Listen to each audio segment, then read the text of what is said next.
Hi friends, చూస్తున్నారు కదా, అది ఎగ్జిబిషన్ అనమాట. మా పిల్లలు మా ఆయన ఎగ్జిబిషన్కి వెళ్ళారు. ఆ అమ్మకు బాగలేదని తెలిస్తేనే వెంటనే రిటర్న్ అంటూ రావడం జరిగింది. మేము ఇప్పుడు ఎక్కడికి వెళ్తున్నాం తెలుసా? బళ్ళారి నుండి బెంగళూరుకి వెళ్తున్నాం. వెళ్తుంటే మా పిల్లలు చూడండి చిప్స్ తెచ్చుకున్నారనమాట. చిప్స్ తింటున్నారు. మా ఆయన చూడండి పాపం ఏదో ఆలోచిస్తున్నాడు. మొత్తానికి మధ్యాహ్నం అంటూ అయింది. మధ్యాహ్నానికి నైట్‌కి సరిపోయేంత లంచ్, డిన్నర్ 2 తీసుకురావడం జరిగింది. మా పిల్లలకి అవి బాక్సులు చూస్తేనే ఆకలంటూ స్టార్ట్ అయిపోయింది. ఇంక మొత్తానికి చపాతీ, అన్నం, మునగాకు పప్పు, అలాగే నిమ్మకాయ పికిల్, పెరుగనమాట. నేను నేను పెడతా సాన్వి అంటే వద్దు నేనే తింటా అని తను తినిందనమాట. ఇంకా మా అబ్బాయికైతే మా ఆయన పెట్టాడు. నేనే తిన్నాను. మొత్తానికి ట్రైన్ జర్నీలో ఎప్పుడు ఇలాగే అండి.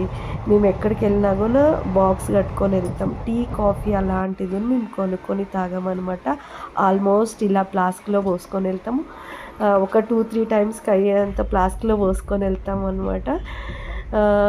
నేను మా ఆయన ఇద్దరం కలిసి టీ టైం కాబట్టి టీ కూడా తాగేయడం జరిగింది.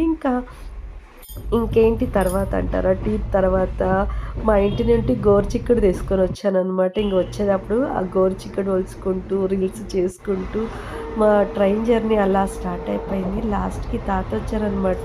తాత నాతో చేంజ్ లేదు అంటే, ఏమో పర్స్ చూడమ్మా అంటే ఏదో రూ. 5 కాయిన్ దొరికింది. మా ఆయన్ని అడిగాను. మా ఆయన కూడా ఒక రూ. 10 కాయిన్ ఇచ్చాడు. లాస్ట్‌కి ఇలా గోరుచిక్కుడు ఒలుచుకుంటూ బెంగుళూరు కంటూ రీచ్ అవ్వడం అంటూ జరిగింది. ఆ నిమ్మకాయ మా చెట్లో